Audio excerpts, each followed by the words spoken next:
saang lupalop na para tuloy walang balita sa'yo.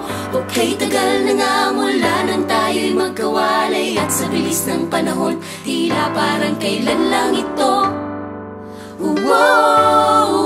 Kung sa bagay ay tumatakbo ang buhay, nagbabago ang mga bagay na di hawak ng ating kamay.